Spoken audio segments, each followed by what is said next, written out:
Hello and welcome everybody to the Collective Spotlight. This is episode 17, and little do most people know, 17 is my lucky number. It was my baseball number. So this is clearly going to be a lucky show for us. And our guest, I'm not even going to go into what books there are. It's just it's going to be day before New Comic Book Day. We have a very, very special guest, not just because he's an awesome comic writer, because he's close to our hearts. I think if he moved anywhere outside of Melbourne, Steven would probably cry. But we have Jonathan Hedrick, not just of the Recount, which is why he's here today, but Jonathan Hedrick of pretty much everything that you've probably ever wanted to read and you didn't know. Jonathan Hedrick writes it. So here he is. How are you doing today, John? Good. How you doing, Steve? I'm sorry, Danny. Oh, man. You guys messed me up. Right. You have me keep the open chat, the private chat. I see Steve's name. Yeah, they set me up for failure there. Interview's over, guys. Just so you know, yeah. Recount. But no. So everybody, this is Jonathan Hedrick. Very great friend of the store. He is actually an honorary collective member here. Yep, there he is. But he's from Melbourne, so he's local. So we love him here. He's been in the store for a signing already once, as a part of the Voodoo Nation's Travis Gibb extravaganza of Space Ghost creators. But John, I'm bringing you on here because you're having your first published or diamond published produced book coming out in the Recount. That's right. Yep. So you've been on the show before. Actually, literally, you refused to come on the show until you sent me some books. Classy guy. So classy. But one of the books you sent was Ashcan of the Recount, which I've since read and then read issue 1. And I think you've actually sent me issue 2, but I haven't read it yet. I'm kind of kicking myself for that. But tell us a little bit about the Recount, man. Yeah, the Recount is a fictional political thriller about a corrupt president who is assassinated on his farewell or resignation speech by a Secret Service agent in his own detail. Quickly after that, the conspirators of the assassination make themselves known to the public on live TV, what their plans are, and those plans are to continue to kill anyone who put that president into power, from lobbyists to other politicians, the Electoral College, and even the voters, who they make public to everyone throughout the country, and encourage a mass hysteria and almost like a civil war in modern day time. During all of this anarchy, the vice president, who now is moving into the presidential role by force, now has to run from these cult-like followers to safety with her Secret Service agent, who they butt heads with because of their different political beliefs and understandings. So it's a very fast-paced thriller. If you don't like politics, then this is the book for you, because it's not political whatsoever. The words Republican and Democrat are never mentioned. Nothing gets there's no leaning towards one side. There's no hidden agenda. And if you like Tom Clancy type stuff, that show 24 with Jack Bauer, things like that, it's for anybody. I call it House of Cards meets The Purge. Yeah, and that's actually a perfect reference. And John, from the day that I first had you on and we read the Ashcan and talked about the Recount, I said, other than the fact that there is a president in this book, there's nothing political about this book, which I thought was great, because as soon as you send me a book called The Recount, it's an election year, I'm thinking, oh gosh, this guy. But no, and I'm assuming you did that very deliberately, right? I mean, despite having a book that's set in that world, you definitely wanted it to be not decisive at all and be for everybody. Right. I would be dumb to put out a book that would limit half of the audience automatically. And even if it was for one particular side, even those individuals would probably not want to be pandered to in the first place. Yeah. So it would totally limit the audience, and that's on the opposite side of that. I wanted it to be read to be able to be read by anybody. So Yeah, yeah. yeah. And like you mentioned, it's a political thriller. It's actually an action thriller. To me, it feels like an action thriller. Yeah. Now let's talk a little bit about your characters. Mhm. Throughout most of the first book, a lot happens. It's almost like any thriller. You're not sure who your main character is because people are kind of falling Right. down. By Yeah. the end of it, you kind of get to the point where it's clearly either the vice president or the Secret Service. Do you Mhm. have a clear main character, or is it kind of like almost? I hate to say buddy cop because it's not a buddy Right. cop film, but is it going to be the two of them featured, or are we getting a main character here? Yeah, who we see predominantly throughout the 4 issues is the vice president, or now the president, Meredith McDearman, who gets thrust into that role in a very scary, undesirable way, and her Secret Service agent, Special Agent Bartow. And we're seeing them rush to the White House, to what they think is a safe place to be. The country is in anarchy. There's chaos everywhere, and people want to know where their president, who their president is now, where their president's at, and the president should be in the White House. Um, so yeah, we see those two throughout all 4 issues, and All a few right. other characters, of course, like our bad guy and so forth. Yeah, and I was Mhm. gonna say there's gonna be, especially as you move past issue one, Mhm. the world gets built in that issue one, and you definitely, you see the problem or whatnot, and then clearly you have 3 issues there to get us Yeah, to that finale. right. Um, Talk to me a little bit about so the ash can here. We Mhm. were lucky enough to get some, and this one's signed. This is actually one left over from when you were here for Free Comic Book Day.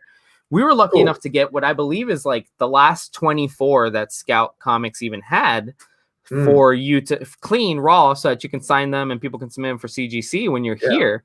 But Mhm. talk to me about that. That ash can has done very well for Scout. It's gone in and out of in their web store. So what's that been like to see something literally go out of stock? Yeah, when it came to the ash can, those 4 pages came to me out of nowhere one night. I was laying in bed, and as a writer or any other creator, sometimes creativity hits you, and you just have to go with it. And I had no plan of doing an ash can, and this is not the first 4 pages of issue one. This is actually an issue zero, in a way, because it takes place before the events of issue one. And I'm like, I could do 4 pages. I can produce 4 pages. As the writer and creator, I'm project managing this entire thing. So it's like 4 pages is no problem. I can bang that out. Talk to my art team. They were all for it. We were kind of in between stages, between issues. And yeah, we knocked it out. And it was something we could give months in advance, to Scout and the public to build up anticipation and uh, some want for this title. So I'm really happy I did that. I think that was a good move, and I'm really happy with how successful it's been. Yeah, did that kind of exceed expectations, Oh especially yeah, like you said, you put it together real quick. for sure. Yeah, really happy with it. It came together so perfectly. It's just a nice tease, and it's a true ash can to the form. It's black and white, but the main series is color.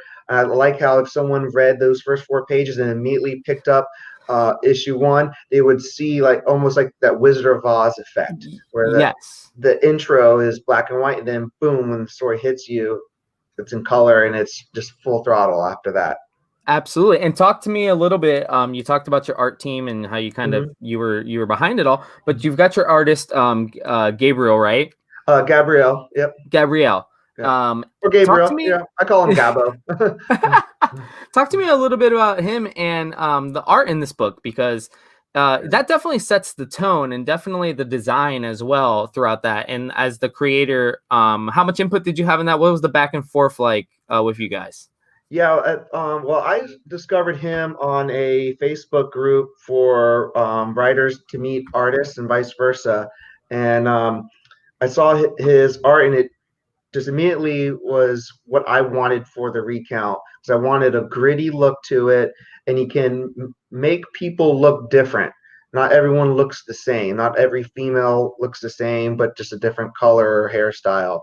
Um, and when I talked to him about what I wanted in these characters, I made sure that um, I made it clear to him that no one can look like a politician, current or even in the past, in this book, because we just can't afford anyone to think that we're agenda based whatsoever. Yeah. And he has the talent to just keep on producing different looks. I Yeah. mean, Yeah. no one looks the same in that book. There's so many individual people, even down to like the background characters. So it's And really that's what I was impressive. going to say, because of the type of book it is, and it is featured in kind of just real life. There's a lot of background characters, but everybody looks so different, just like in the real world. Mhm. Phenomenal work by him, and it also Yeah. it goes very well with your writing style, which I'm sure, you being a guy that we're about to get to some of your other works, because while Mhm. a lot of people might be just learning about you because this is your first work through a Diamond publisher, you've had Mhm. plenty of books out there. You've got a lot of successful Kickstarters. What do you have? Three series, two series out, Yeah, well, the two Freak Show books, and Capable. and Capable. So you have two Mhm. series out. You know what it's like to work Mhm. with a creative team and everything like that. So talk to me a little bit about that. You've worked on 3 or 4 projects now that you have more or less head, and Yeah. talk to me about that relationship between a writer and an artist, and what, especially when it's indie like you, and you say you guys kind of, there has to be a chemistry there. You can't just hire a guy Sure. just because he's good, right? Right, right. Yeah, it has to match the style and the tone and the theme of the book. Um, and I know the story more than anyone else until I give it to someone else to read, and Yeah. then they need to take it in and understand it. And I need to also, as a writer, be uh, open-minded to their creative process as well. So there's some things that I'm dead set on, like maybe where a character's facing, but if they need to open up a panel larger, or they need to add another panel, these are things that I need to be open minded about. And I'm not a stickler about that. I want them to, you know, embrace their creativity as much as possible. So uh, Just read the we've comment from Dave. we've got David Galliano in No. here, who actually has prior to you being here next week, is our most recent signing. Or actually, well, no, he came actually 2 days before Travis and Luke. Anyways, you guys clearly have, if they say prospects for football come out of Florida, they need to start saying prospects for writing comics come out of Florida, because I don't know what's in the water in Brevard County, but you guys got a stable of artistic people, a lot of writers, some artists. Talk to me about that, man. Tell me, go ahead, give shout outs to everybody you want to give shout outs, but you guys have a pretty cool crew over there in Brevard County. Yeah, I've been fortunate enough that there's a lot of other creators here in Brevard County that have had a different type of experience that I have. Like David, for example, him coming from a Mad Cave and that talent search that he's part of. Um, he got into comic books that way. Uh, Travis Gibb has had a very successful Kickstarter, Yep. history with it. I saw David Byrne pop up there. Now he's a co-publisher at Scout, and he's had successful indie stuff and projects, crowdfunding. So I, it's a big state, so the bigger the state, the more chances of something's going to happen per capita. But I think it also has to do with the local comic book stores like yourself and 9.9 Comics and Bavard, Famous Faces and Funnies, Kingdom of Comics, Infinite Mushroom. Those are the shout outs right there. If it wasn't for these brick and mortar stores taking a chance on indie books, and I've seen some of these stores take chances on books where the creators are literally stapling the books themselves. I mean, Yeah. they're not the prettiest books at all. I try to make mine as close to what you would pull off of a shelf from anything that gets come out of Diamond, with a barcode on the back. But there's some people can't even go that far. But at least they're creating, and thankfully someone's embracing that and letting that take up some shelf space, because that means a lot. Yeah. Well, over here we gave you guys a whole shelf, Yeah. and for a while you were sitting up at the top. Well, actually, no, David Galliano was sitting at the top. Oh, that's And then I messed heard up. you came into the store and you might have just slapped the capable up there, you know. I don't know. Ah, That's the story I heard. I that's just haven't a watched the rumor. tape. That's just a rumor. So but just again, want to remind everybody the book is The Recount. This is, I mean, John, first of all, how do you find the time to do this? Because you've got The Recount, and granted, you've worked on that for a while because the Ashcan was out quite some time ago. But then you've also got literally like within the same week, you pretty much fulfilled on your Kickstarter. Yeah. How do you find the time to do all this stuff, man? Yeah, so in the future, I created a time machine, went back, and I started working on all these books. And there's a couple of different me's. You're actually talking to the second me. Prime Jonathan is working on something else, but no, I'm just I'm lucky enough to just between my real full-time job, which is I'm able to do things with that without it affecting this, other full-time job. I'm able to manage it somehow. I'm kind of stumbling through it, to be honest with you. There's definitely some nights You make where stumbling look good, dude. I try, but I can't say it isn't without some bad days, to be honest with you. But just one day at a time, sometimes 1 hour at a time. All right, so I'm gonna ask, and granted, it's in the Twitter sphere already, but I'm gonna ask so the people can see it. So it's on YouTube and people can remember. We here, I think I started it, but Steven didn't beat me up about it yet. We call you the next Donnie Cates. You may or may not be older than Donnie. Who knows? I think Age I'm is a older than number. him. But the next Donnie Cates, and we joke around and we posted it on Twitter, and Donnie's a busy guy, so I guess like a week later he checks his Twitter and he's like, hey, about time, nice to meet you. So I know it's all jokes. These are the jokes, but there is some fact to that. We don't just do that to gas you up. We think that's a fair comparison. And what's it been like? I feel like you started with just Capable, and you had an artist over in Indonesia, and now you've got a scout book, man. What has the process been like for you, and the reality of it? Oh man, I'm just so lucky that things have happened so quickly in the short amount of time that I've been doing this. I mean, Freak Show Princess was the first comic book that I self-published. That came out in October of last year, and now here we are in November, just 13 months later, and just fortunate. Thankfully, people have taken a chance on me. Yep. Yeah, I know those books. I think we got like a couple Capables still up there. It's crazy, man. It's crazy. Yeah, I couldn't have done it without the people that are in my neighborhood. Again, the stores, just people taking a chance on someone. So if anyone's listening and you're able to take a chance on someone else, please do that, because we can't do this alone. And I don't mean just in comic books. I mean in the world itself. I don't mean to, be all kumbaya and everything. I swear I'm hardcore, but everyone needs a helping hand. Just yeah. And honestly, like I said, you're a stand-up guy, because literally I'm over here like, John, come be on our show, and you're like, no, man. I'm gonna send you some books. You'll read them. Then if you still want me on the show, oh come on. Like, you were real like skeptical. I was like, oh man. Then you had that picture. Steven refuses to use it to this day, but you were like, and I'm just like, man, this guy, I gotta read all his books and tell him they're great, no matter what he says. But anyways, I digress. But John, let's move on. You did mention a short 13 months after you did your first book, which was Freak Show Princess, which I have a bone to pick with you about Freak Show Princess, but that's going to be later. You've got Freak Show Night, which was you did that successfully through Kickstarter, man. You fulfilled it super quick, like super quick. Talk to me a little bit about Freak Show Night and what that is and what universe it takes place in and everything like that. Sure, yeah. So Freak Show Night, I like to describe it as a companion piece to Freak Show Princess. It's not a direct sequel, but they both take place in the world, a zombie world that I'm trying to build called the Freak Show Kingdom.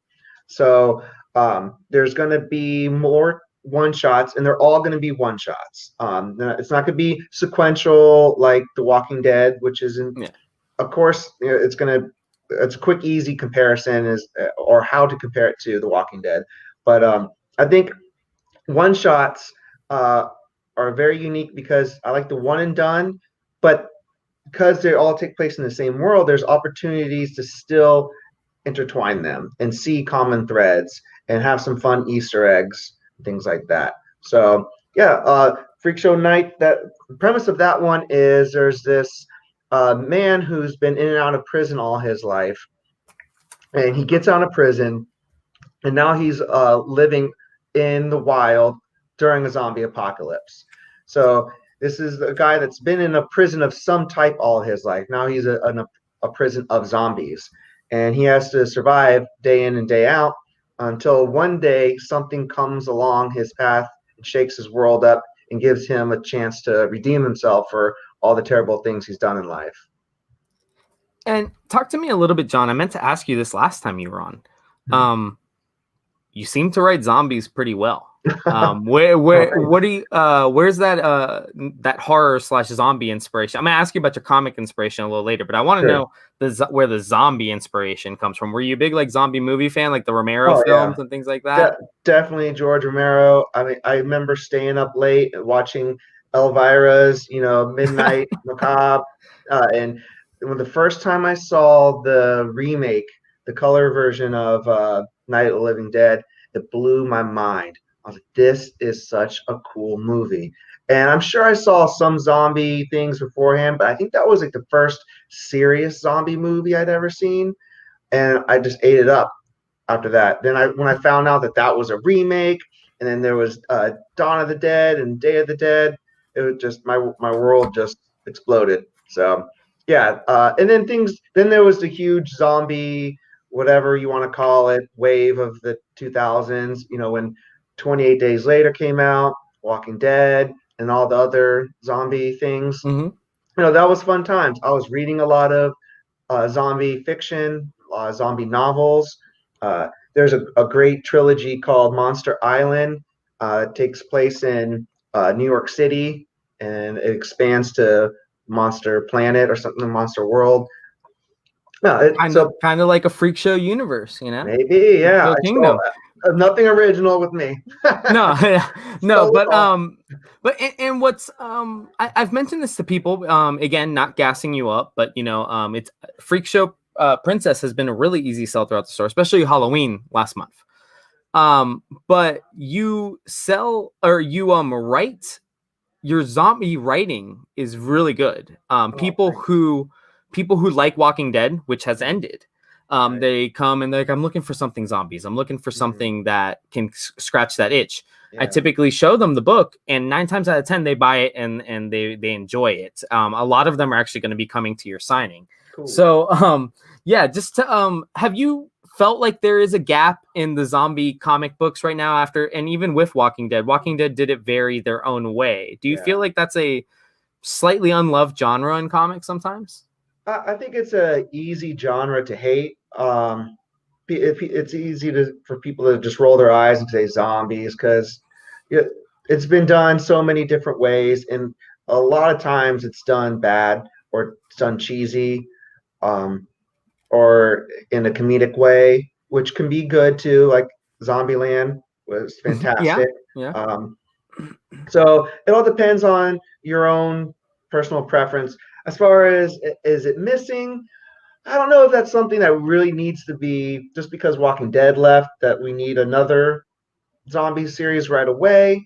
But I wouldn't mind as long as it's entertaining, And speaking of, I think it's common knowledge. I think you went on Facebook and said it. Freak Show Princess is going to be printed as part of an anthology, and then Freak Show Night is going to get its own Diamond solicitation. Is this correct? That's right. Yeah. So Second Sight, which is an imprint of Caliber Comics, they have an anthology called Mississippi Zombies, and Freak Show Princess will be a black and white version in Mississippi Zombies #2. And I'll give a shout out Travis Gibb from Voodoo Nations, Broke Down. he also has a story in that book too. Yeah, but it's my time. So. Throw that over there. But yeah, so that's where the relationship with Second Sight and me came.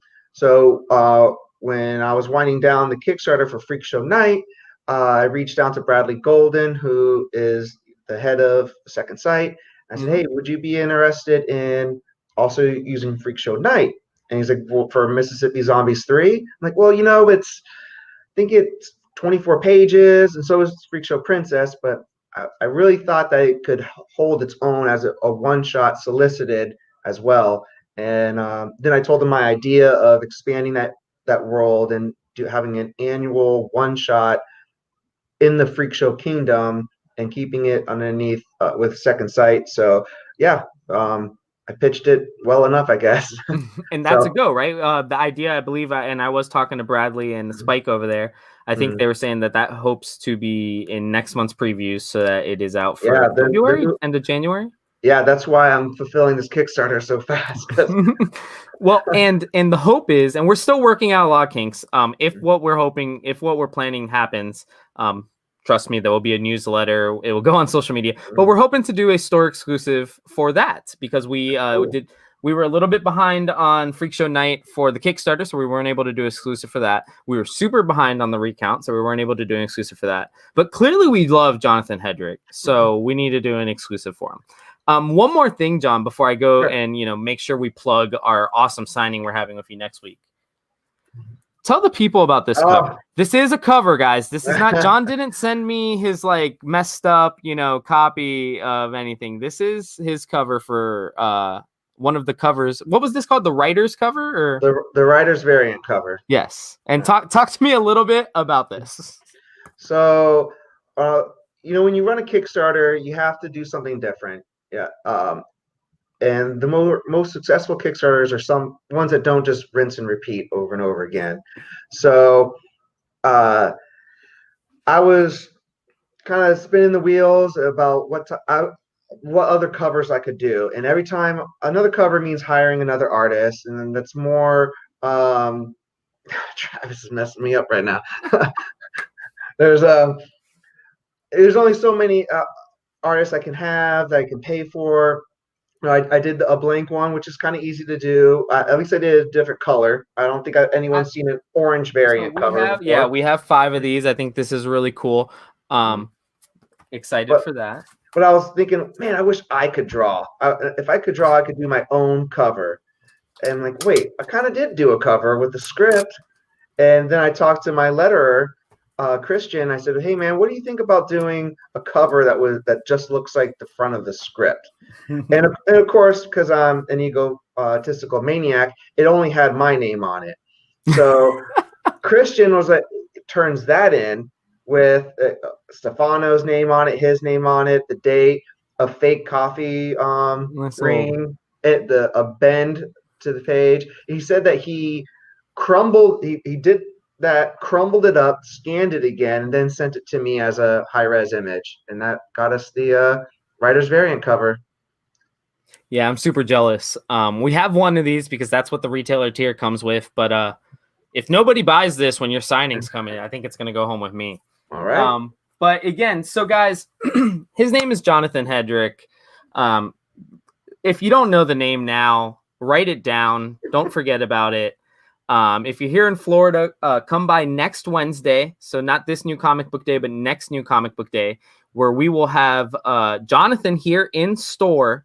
I believe, is it going to be from 12 to 8, John? I think that's what I have, 12 to 8. 12 to 8. So we're buying him lunch, clearly, because, he's spending lunch here. But 12 to 8, John's going to be here signing copies of the Recount. We have 3 covers. We have the A cover. We have the incentive variant from Brian Silverbacks just over the state line on Georgia.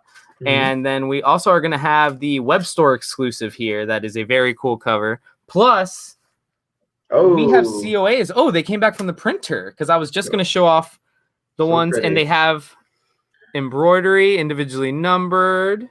Well, that's Travis. And tamper-proof for an extra $5, John will kiss them for you. Oh, yeah. Oh, yeah. Oh, yeah. But yeah, so that's going to be next Wednesday. Again, the book is The Recount. Not sure how many stores are actually going to have it from Diamond. It is on Key Collector for this week, but we will have them here in store. We will be able to start selling them, I want to say, when our shipment comes in tomorrow. But we can clearly hold any copies for Jonathan's beautiful signature. Look at that, man. You thought Adam Hughes was cool with his AH. We got John Hedrick with his JH and a star, bro. Yeah. A star. How mad would you be, John, if I actually asked you to put on some lipstick and kiss one of these beautiful covers? That's not gonna happen. That's not gonna happen, he said. $100, but I'm taking 50%. I'm taking 50%. I'm your agent now, John.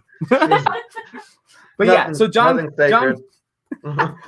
be signing The Recount. He'll also be signing Freak Show Night. We have plenty of copies here. We did also get a few copies of Freak Show Princess. John, before I let you go, why Silver Age? Because this is definitely bigger than a current size book. That was a happy accident.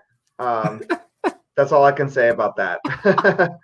I like it. It's very unique. But yeah, it is. It is. Well, best of luck with The Recount, man. I literally, I'm making this prediction right now. Totally going to go to a second print. Absolutely going to happen. I hope so. I'm going to go ahead and make this prediction too. A year or two from now when it gets optioned, don't be like, Danny, can you still get me any Jonathan Hedrick signed books? Like, no, those left 2 years ago. I'm sorry. So, thank you very much, John. We'll see you here next Wednesday from 12 to 8. And have a good rest of the week, man. Enjoy. Thanks. You too. So that was local Florida man, Jonathan Hedrick. We double booked again because this show is getting so good and we have so many great relationships. Pretty much our best relationships right now are with Scout and Mad Cave. So with no further ado, I have my very next creative team, which comes from the Mad Cave Studios. Hey! Hola. Howdy. Hey! So we have Matt and Shelby. Matt is the writer, Shelby the artist, and where did I place my Terminal Punks? That is our book that we did. So I flipped through this. We order every Mad Cave #1 at this point. We become great friends with Manny and the guys over there. Wonderful. But I ordered it expecting not what I got in the best way possible. That's fantastic. Tell me a little bit about the book because it is as weird as it is good. Yeah, I'd love to. Do I sound okay, by the way? Can everyone hear me? Okay, great. I had to borrow my wife's headphones. Those look great on you. Yeah, I'm sure they do. So Terminal Punks is about 4 crusty punk kids that are en route to New York to play their first big show. And also en route to New York City is a plane full of experimentally anesthetized monsters. And that plane goes down at the same time that our heroes land in the airport, and chaos and gore and curse words happen. Yeah, man. So I was totally expecting the grungy punk. Like I knew that's what I was getting from the book. And then, a couple pages in, this what's this? What do we describe this first creature as? I mean, he was a little Bigfoot-esque, but he wasn't big. Shelby, I think orangutan, right? Yeah, Is that what it was? Yeah. It does have like a Bigfoot look though. Yeah. I love it. I think it's her name is Lady Marmalade. Yes. You learn that at the kind of the beginning and the end. I think we kind of it's a sandwich situation. Not to spoil anything, but it is the name of chapter 1. There you go. Lady Marmalade. Which totally as soon as I open the book and I see that, I'm like, well, okay, I'm ready for this. I'm super stoked about that. Yeah. Thanks for enjoying it. I'm happy you read it and you dug it. Absolutely. I mean, first of all, Mad Cave has done phenomenal in the store. I think the relationship started with Savage Bastards from David Galliano because he's here from Melbourne. Mm-hmm. And then it actually grew to Jared from Dryfoot. He ended up really busting his butt getting his book in store. And by then we started that. We had that relationship with Manny. Villainous #1 did phenomenal for us, and Stony is a great person. So actually that leads me, because I'm over here talking about everybody else. How did you guys get are you guys contest talent search winners as well? No. You guys are our first non-talent search winners from Mad Cave then. I've never won a talent contest in my life. Yeah, me neither.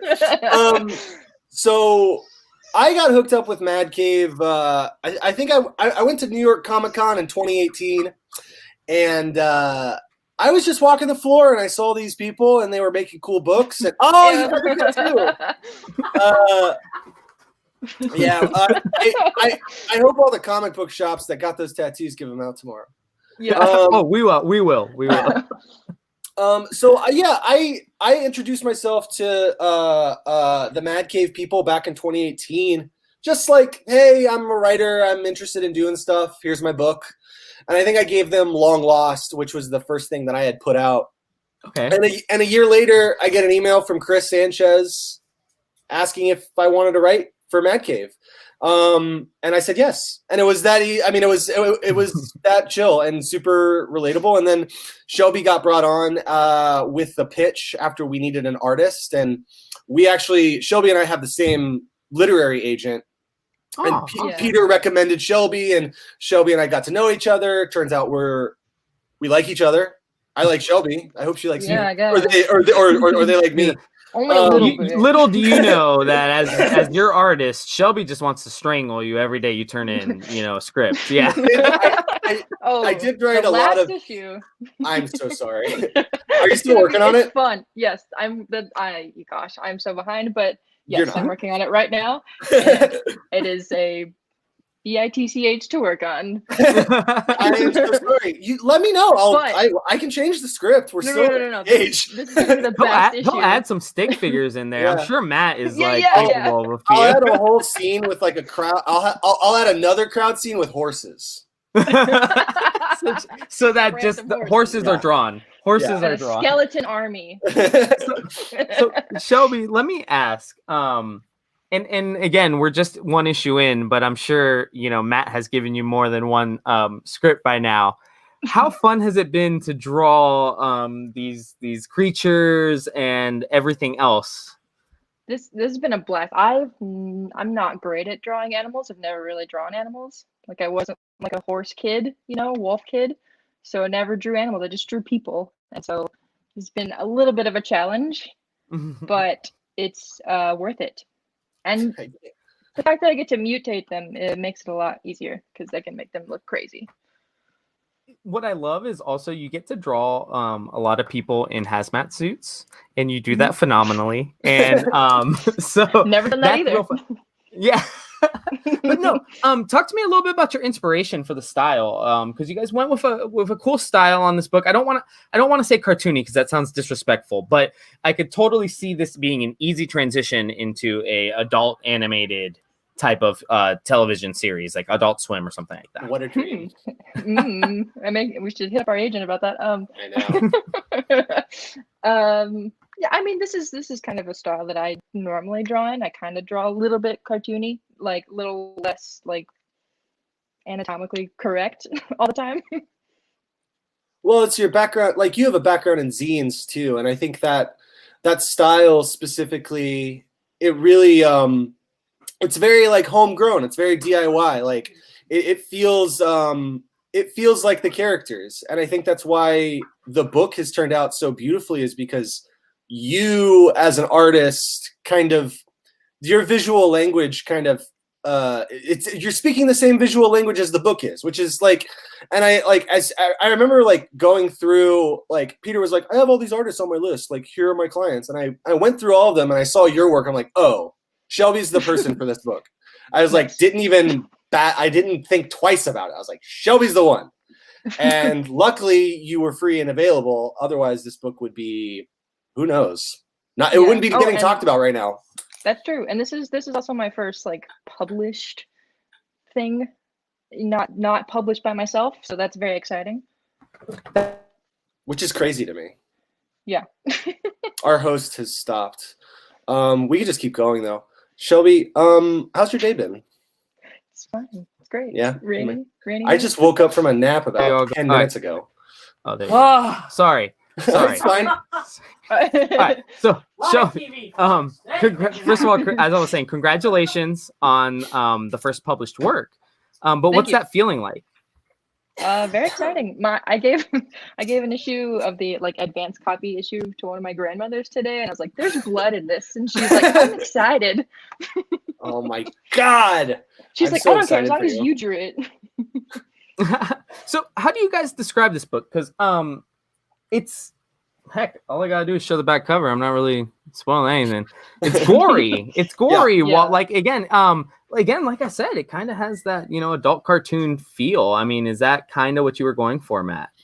Yeah. I mean, I think that the book itself and the style and what happens in it, yeah, I was going for that. Sure, why not?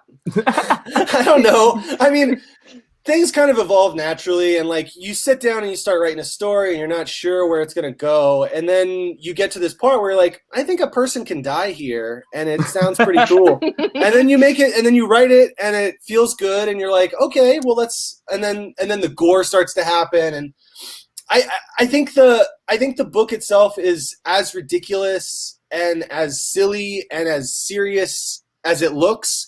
And I think that, taking that into consideration when I was writing it I feel so ridiculous with these cat ears, by the way. It looks awesome. They're You're great. rocking it. You're rocking it. Thank you. So no, I don't know. The book evolved really dramatically from the first initial thing, and Shelby can attest to that. The very first thing that we got was wildly different than the book that is now in your hands. So that's all part of the beautiful, beautiful creative process of making a comic book. Yeah, and Matt definitely just like let me just do whatever I want. Chris too. Chris, both of them are just like, yeah, this looks great. I'll just draw like some disembodied dude just being ripped apart, and they're like, holy shit, hell yeah. So was most of the gore added by Shelby? Was it just like, here's a dead guy, and Shelby's like, oh, this guy's ripped apart, and it's like, I think so. I think I'm trying to think. I actually think, yeah, Shelby has kind of freestyled a lot of the gore, and I mean, I've egged them on to be like, yeah, you can get nasty with this. Yeah, I think there's only one or two times you're like, this body's being ripped apart, and then like I'll just have other people being like ripped apart for no reason at all. Yes, I love it. Or they find other bodies. I mean, it's random the parts. book is full, like little Easter eggy things. Like literally, if you're just reading the word bubbles, you may not notice some of the things in Shelby's art. But definitely give it a second pass after you read it. It's definitely worth it. Again, very fun stuff. Like you mentioned, there's the orangutan, Lady Marmalade in the first one. Are we going to see more characters, more creatures as we move forward? There's 7 or 8. Yeah. So there's a bunch of horrifying monsters. They've all got great names. Similar to Lady Marmalade. And the one thing that I'm really excited is each issue is kind of it has a different monologue. So the next issue, Key is not narrating the whole thing, it's Sway. Okay. So it switches up and you get to see the different perspectives from each of the band members. And you get to see different monsters, and we're always trying to show something new and create subvert the expectations for whatever people might think this book could be. And I think that's the most exciting thing, is that you see the cover and you're like, oh, this is going to be like this thing. And I have these thoughts about it. But then when you open it up, it's like there's all this gore and cursing and everyone's being mean to each other. It's great. It was, there's one panel. I'm sure I could tell you guys. Show it off. I want people to buy this book tomorrow. Please. I think that was the first panel. That was the first panel where I realized, whoa, this is whoa. So, again, and I'm assuming Shelby added most of those guts. I can't imagine it was like guts everywhere on the script there. But no, the book feels so fun. And talk to me a little bit about what the process is like working with Mad Cave, because I mean, clearly nobody has had anything bad to say about it so far, but everybody we've talked to, get ready, because I'm about to go off. No, I'm You're gonna drop it. But no, everybody was talent search winners, so they all had this kind of camaraderie amongst themselves as well. So I'm just I want to see that other side of what it was like just being just a regular bullpen person in minimum talent search winner. No, I'm just kidding. For the writing side, so I worked with Chris as my editor on this, Chris Sanchez. Okay. And it was, I don't know, it took me 2 months to write the whole thing. It feels like it went by in a breeze. There were only 2 or 3 things that had to be edited out because I think Mad Cave didn't want to either get sued or have some sort of parental issue. Those are gone. So when the book is fully out, I can talk about those more in depth. We'll have you guys back. We'll have you guys back when the trade love hits. That. I'll talk about all the stuff that didn't get in the book. But working with Chris, it's incredibly easy. He's a really smart editor. He knows like when to put the brakes on. He knows when things aren't working, and he really took this bizarre concept that we were working on and fine-tuned it to be like readable and something that people won't feel bad buying, which is always the job of an editor. Yeah, no, Chris is also my editor, and you're right. He knows when to put the brakes on, but he also like just kind of lets me do whatever I want, which is great. And like most of the edits are just like make space for text, and that's it. And I was gonna say it kind of tells it in the book. It feels very. I mean, granted, like a lot of indie books, I think this is why we have this show and why we have a section in our store for this. But you can tell that it's a labor of love, and not to say that DC and Marvel books and even Image aren't, but clearly, like Shelby said, there's blood in this book. I'm sure Shelby has bled over this book at one point or another. Matt is wearing his wife's headphones. These people clearly love this book. So another thing I want to talk about, because I always pine over this type of stuff with creators. Mm-hmm. On the back page, you did kind of like a playlist and then like a little thing about Key. Mm-hmm. I love when people do that extra kind of lore in a book that's not necessarily within the word bubbles and within the panels. Talk to me a little bit about that. I'm guessing that was one of your guys. I'm assuming that was at least one of your decisions. I can't imagine Chris said that. But that was both of our ideas. We wanted to do playlists for the characters, and I think Chris, before this issue went to print, or it was a while ago, he's like, "We have enough room for back matter if you wanted to write something." And we were like, "Well, we have this playlist that we made," and then I wrote something up for the characters, and it came together really naturally. Excuse me. But I don't know. I every issue is gonna have one of those playlists. I think I recently wrote the thing for the next issue too. So, yeah, I'm excited. It adds more to it, and Shelby gets to. Did you draw more for that, or did they just pluck your illustrations out? A little bit. That one has the first issue has these little Polaroids that I drew for each character. Oh, how cute! And then they're really good at just taking little things from the comic and putting them in. So those are your Polaroids. Yeah, and then they took that like camera. Did you draw from the a different cassette? Panel. No, I did not. That's what they're really good at matching the style. Mad Cave's design team are really strong. Ridiculous. And that covers, logo is so good. All the covers that we've seen them put together with Shelby's art, and all of the back matter, and even the back like the back book plates that they've been putting on, they've been so beautiful. They've been so well designed. Like I love when a publisher takes their design as seriously as the actual like creative side of the book, because it makes our stuff look so much better when there's a lot of care and a lot of talent put behind the actual construction of it.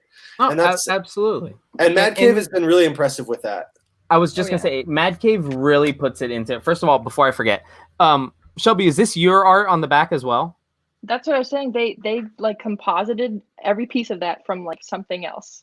Yeah, I only drew the front, and then they just took other pieces of my art and made that. I absolutely love, and that was again with what Matt was saying. The back of their books, they're not quite wraparound covers like Matt showed. It doesn't go wrap around, but I love that they're not just, a lot of books will just put an ad in the back. Easy.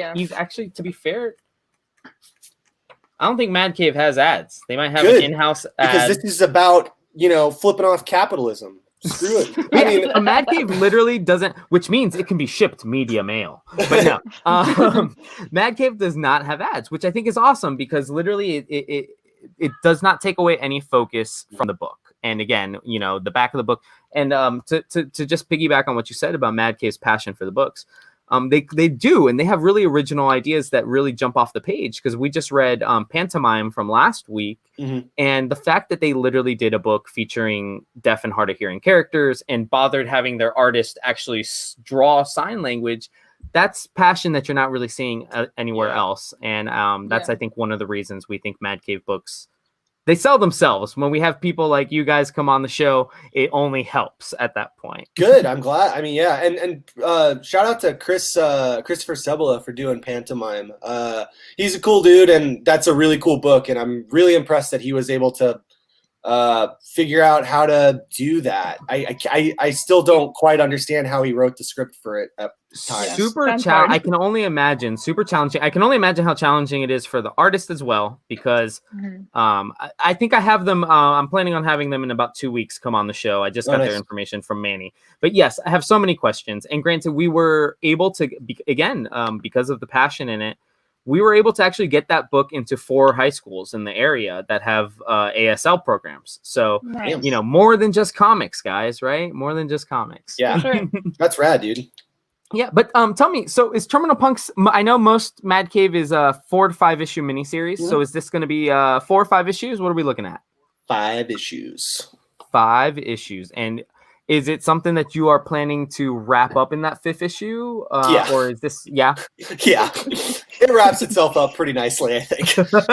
Oh no, man. One monster could end up loose at the end. I know how Scooby-Doo ended. That's how Scooby-Doo ends every episode. I don't think, and I'm saying this as both the writer and a fan of what we've created, I don't think it's possible to spoil this book. That's how weird it gets. Awesome. I love that. I like weird, so I'm all about this. Let me talk to you guys. We got about 10 minutes left. I'm going to segue back to the book, but I'm going to ask you both, what were your comic inspirations? Not just what got you into comics as a reader, but Matt, for you, what got you into wanting to write comics? And then Shelby, for you, what got you into wanting to draw? Whichever one of you wants to take it first. Shelby, why don't you go first? Because unless you want me to go first, I'll go first. No, I'm fine. Okay, you go first. Okay. I was never like a big superhero kind of comic book reader. I mostly read whatever the weirdest things I could find. Like in the dollar bin, like comics nobody wanted, or like. Were you a Grant Morrison fan, Shelby? Actually, no. I was. I was, I was more of like a let's only read Spawn kind of kid. Okay. And I've talked about this before. I remember my very first comic was me and Limp Bizkit on a roller coaster. I don't know why I drew that, and I wish I still had it, but I think that comic is the thing that made me just like want to keep making comics. That's and it's so funny because a lot of incredible. them have been about like music, and obviously Limp Bizkit music, and then this one's a band. No, that's awesome. It's like this is a match. This is clearly a match made in heaven right here, because Limp Bizkit on a roller coaster turns into Terminal Punks. I mean, close enough. That's an incredible answer. I had no idea you were a fan of Limp Bizkit, Shelby. I'm glad we share this, and we have this in common.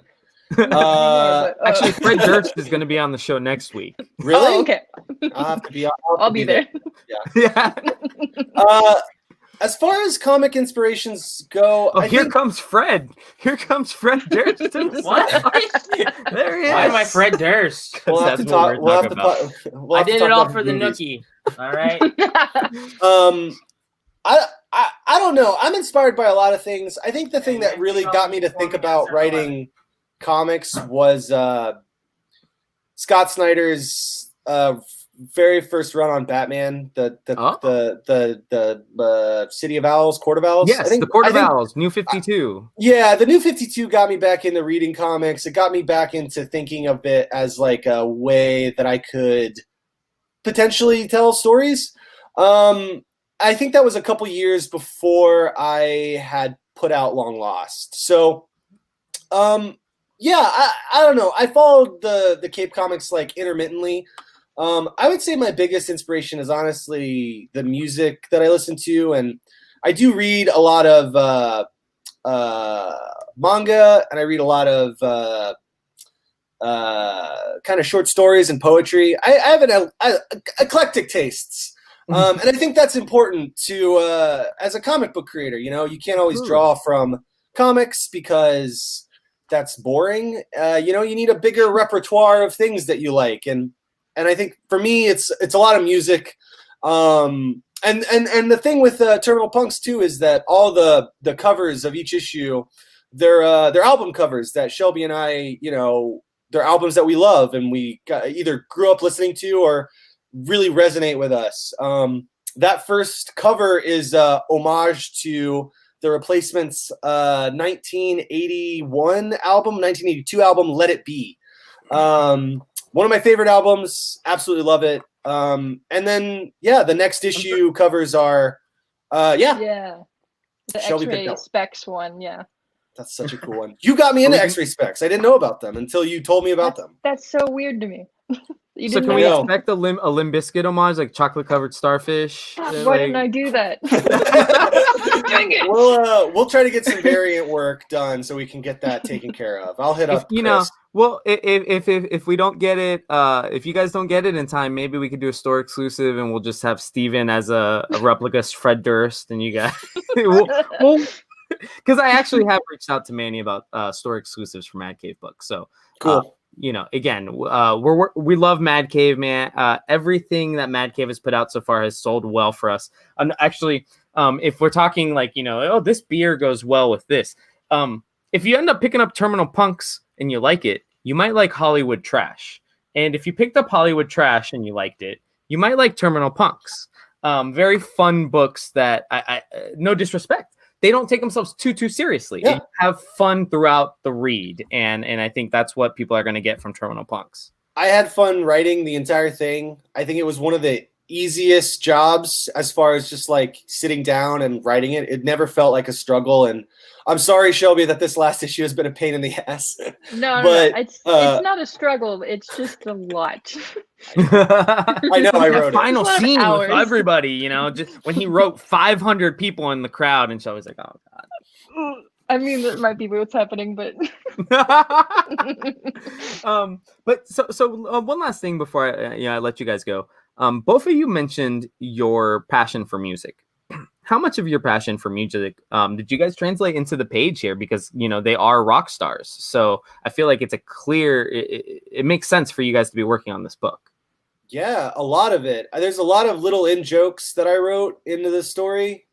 I think in the second issue, there's a dig on Metallica's Some Kind of Monster. I don't know. I tried to write as many weird little music jokes that I could think of. There's references to Gigi Allen, which I think are funny. So yeah, it spilled over in a really natural way. yeah. And some of the covers, they have like patches. I think in that one they have a few patches, and like I'll write some of my favorite bands. I think there's like an Amigo the Devil. Yeah, one. Amigo the Devil. Yeah. So like Yes, those little that homages too. Beach I love Bunny. doing that. Yeah. That is awesome. It's just that I added do like that. I do that in my All right, zines, and Shelby. Some people. The orange soda. Is that I a just, personal? you know, Is that what? Just Why orange? Personal preference. Personal. That's your personal preference. Yeah, That's your yeah. go-to. Yeah. I No agree music with thing. this. Yeah, it's for Fred Durst. Is that? For no reason. Oh at my all. gosh. Well, Matt, Shelby, thank you so much. If you want to let people know where they can find you, I think both of y'all are on Twitter because that's where I found you, at least, Matt. But if you want to tell people where they can find you. You can find me on Twitter at Matthew Ehrman. That's the only social media network I will put up with. And my website is www.matthewehrman.com. I am Shelby_Criswell on Twitter, Shelby Criswell on Instagram, and ShelbyCriswell.com. So thank you guys so much for coming on. The book is Terminal Punks #1 from Mad Cave Studios. It is hitting all shelves tomorrow. We have it here in store. I will also be talking to these two, see if maybe we can get a signed copy or two. I'll send in the mail and then, make its way back here to Florida. But yeah, Terminal Punks, grab it, enjoy it, laugh at it. If you're picking it up here at the Collective, we always have our first issue guarantee. So pick it up, no risk at all. If you don't like it, I'm going to tell Matt your name, your address. No, I'm just kidding. But no, pick it up with no risk. I will find you. Pick it up. I'm really good at searching on Google. You may look me too. like that if you don't like it. Yeah. But no, thank you again, guys. Best of luck with the book. And again, like I said, we will hopefully catch up with you guys when the trade is coming out. Dude, yeah. Best of luck. Hell yeah. Thank you so much. Thanks for having us on. Absolutely, guys. Take it easy and enjoy the success. I know it's coming. Of course. So, guys, this has been my very special favorite number, episode 17 of the Collective Spotlight. I want to thank again my guest, Jonathan Hedrick from the Recount, who will be here in store next Wednesday signing the Recount and Freak Show Night, Freak Show Princess Capable. And I also want to thank Matt and Shelby, the writer and artist from Terminal Punks. Very fun book from Mad Cave Studios. Feels like Rick and Morty meets, Family Guy meets Bill and Mandy, kind of, sort of. It reminds me of some of the cartoons that I grew up with. So if you get a chance, pick up Terminal Punks, #1 here in the store. And join us tomorrow here, same time, same place, all the networks for our Collective Hump Day Happy Hour $1 auction. A lot of the stuff behind me featured on that show, including some keys right here and some Civil War #1. So take it easy. Thank you to Matt, Shelby, and John, and everybody have a good one. See you guys tomorrow.